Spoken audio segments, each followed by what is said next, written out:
This is Cgan. I am on Tsargoth Craft server. On TeamSpeak with me in another channel are Tsargoth and Xerxes. I wanted to show you a couple things here in the original building that have gone through upgrades, as you can see. There's the sorting system. I've added a few other things for auto processing ores that were not here before and such. But I wanted to take a moment to give you a little heads up on a little project that I have done. It's right here.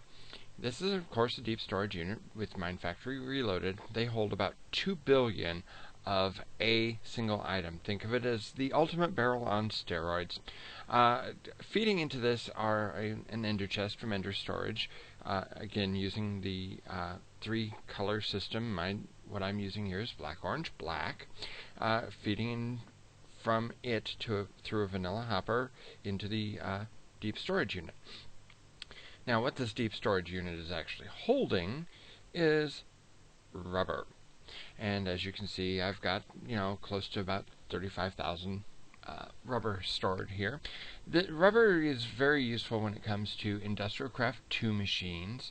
It's also helpful in making some of these Mine Factory Reloaded things, because this rubber can then be smelted into raw plastic, which then goes into plastic sheets, which, Mine Factory Reloaded, a lot of their machines do take the plastic sheets.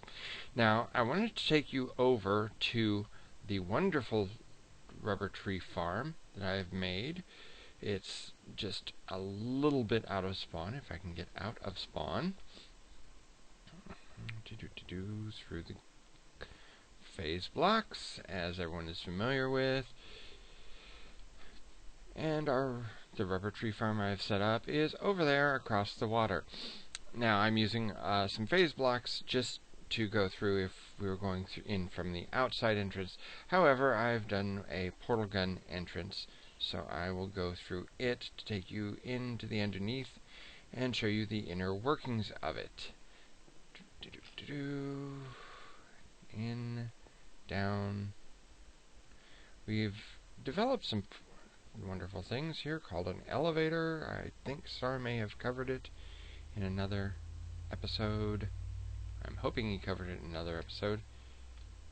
Simple. If I can just get one block forward. Thank you. And down. Down.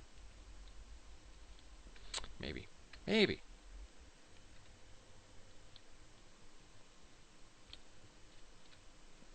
Now, come on. Down. Thank you.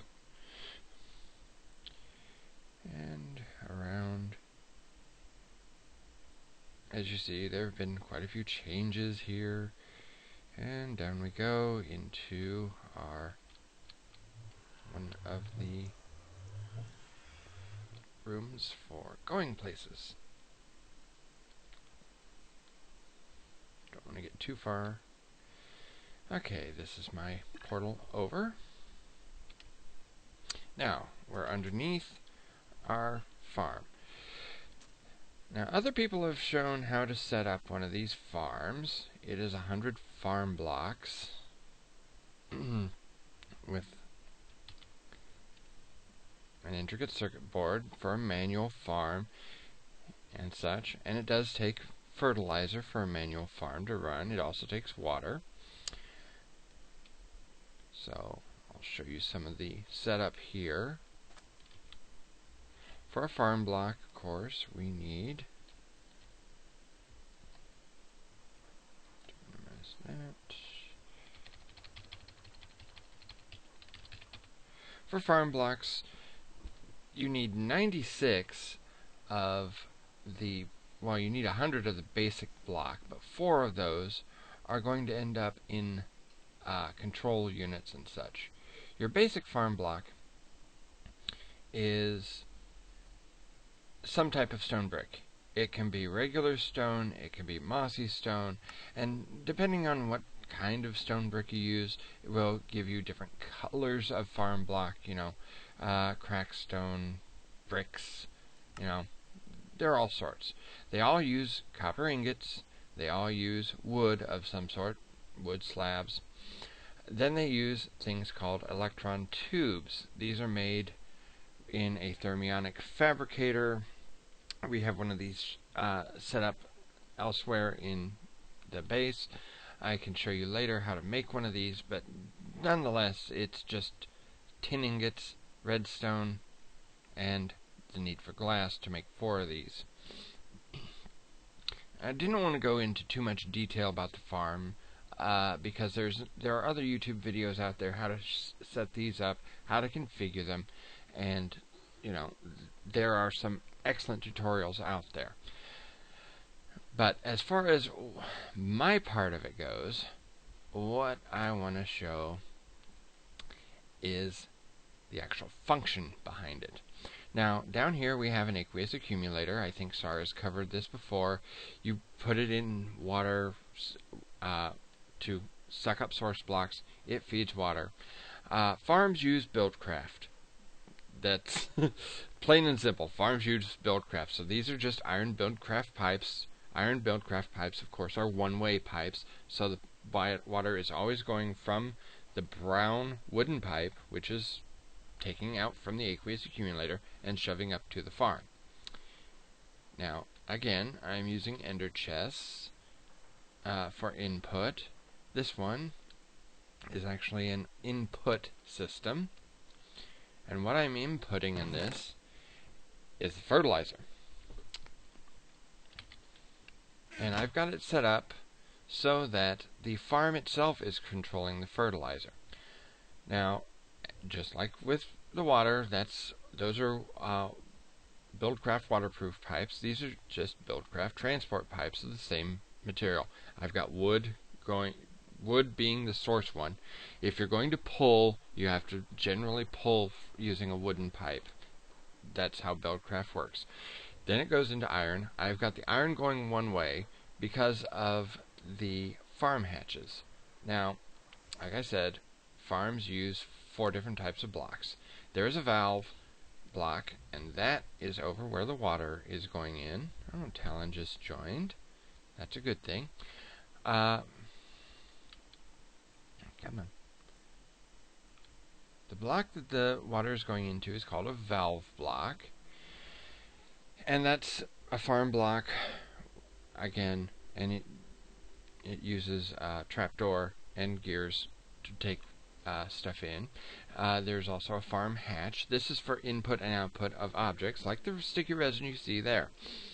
I actually am using 2 farm hatches. You can get away with only using 1, but to make sure that this worked right, I wanted to go ahead and make a second one so I could show you.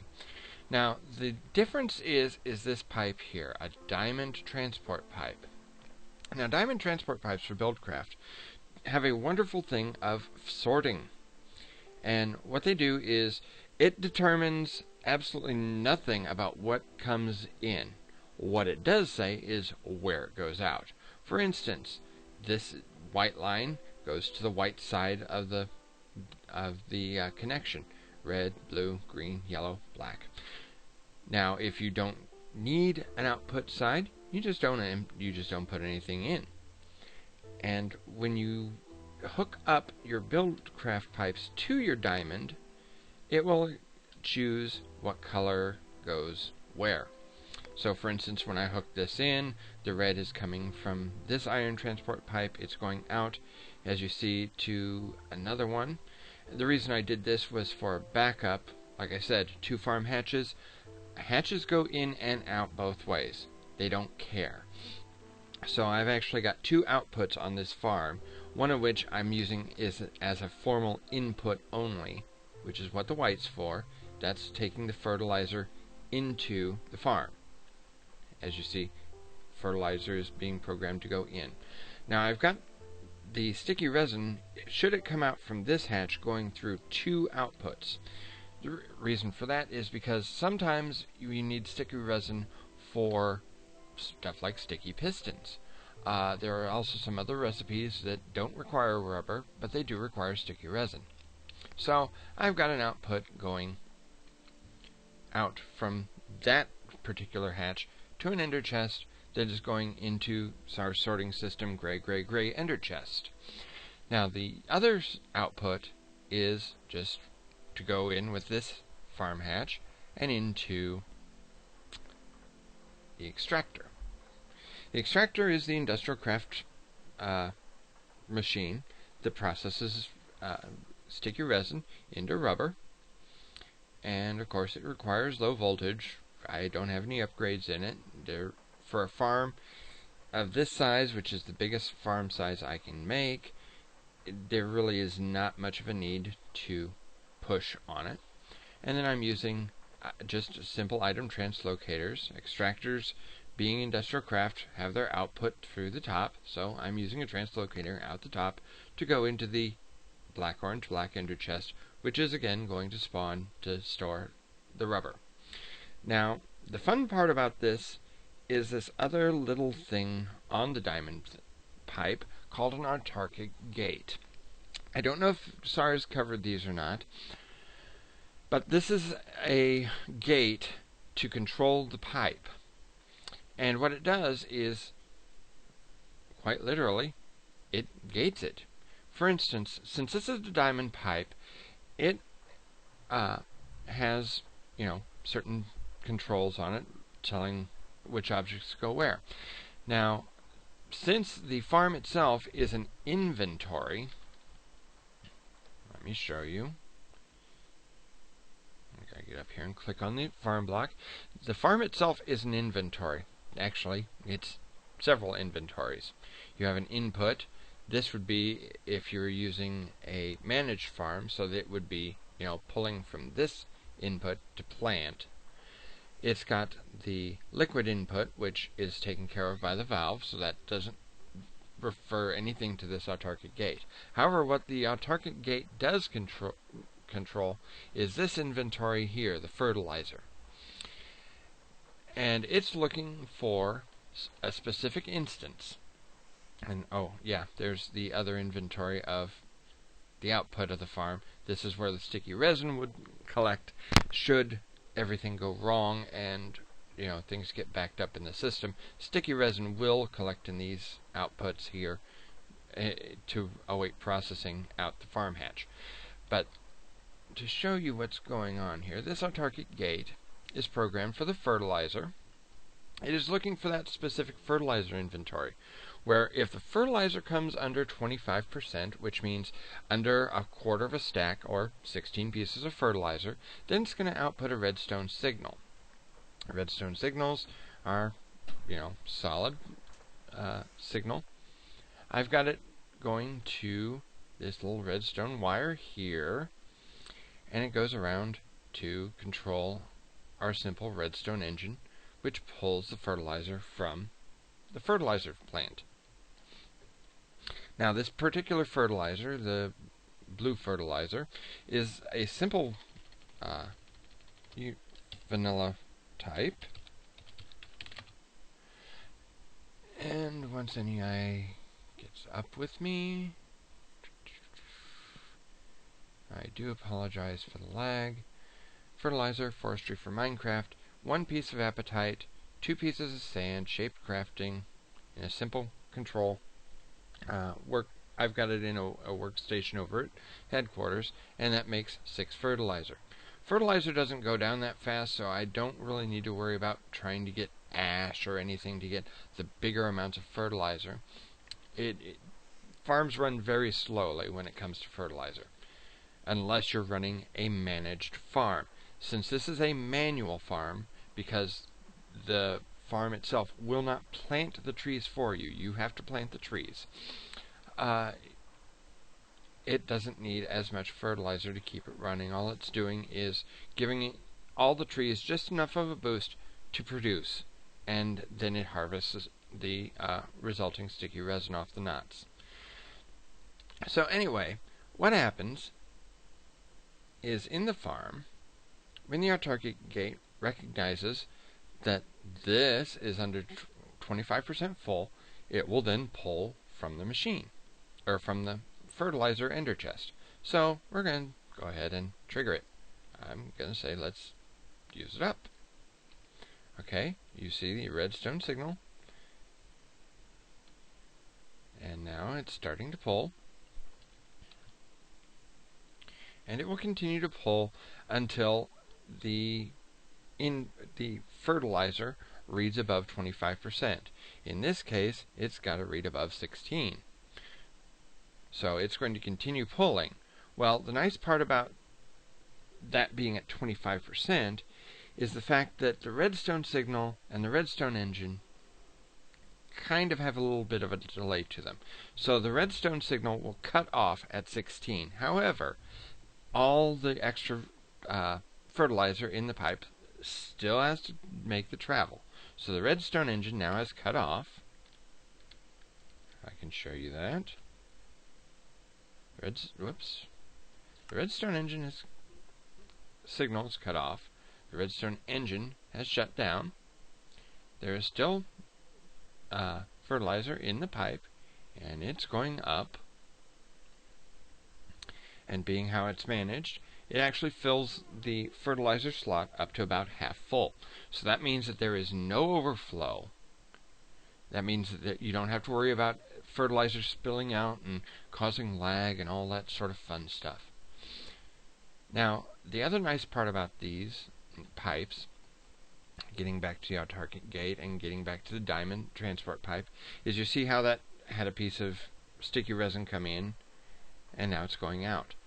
I've got it programmed so that the sticky resin is designed to either go, like I said, over to the extractor or to the ender chest for in the storage system. Now, one thing I've kind of overlooked in telling you guys about is the power. Farms take power. Extractors take power.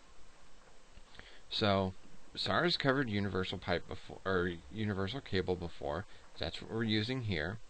And in one of the upcoming episodes, we're going to get into using tesseracts. This is one that Arak has made. He has a large power system set up, and I'm going to let him cover that because he understands his power system much better than I do, because, you know, it's his hands that have put it together. And, of course, we are using a hardened energy cell.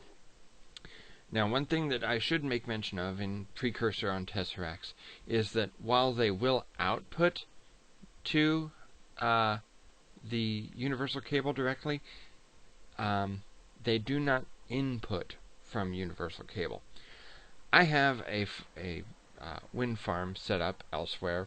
I'll get to that in probably a later episode sometime. I'm using it as a supplementary power, and in fact I'm actually using it as supplementary power for here. You see, this is my frequency, Cgan's, frequency 122. It's running off my wind power, not off of Arak's large generator. But in order to output from that wind farm, I have got an energy cube, then I've got a redstone energy cell, and very similar to this hardened one, and then that outputs into the tesseract, which then transfers power basically cross server. But anyway, this is my farm, and I hope you've gotten some nice ideas on how to use it. Now, farms aren't limited in what they plant. Again, there are YouTube videos out there on farms. I sincerely suggest you could go take a look at them to get some ideas. They handle things differently than the managed farms from some of the other mods. But again, I do hope you take a look at those, and I do thank you for your time, and I hope to catch you on here again. Thank you. Bye.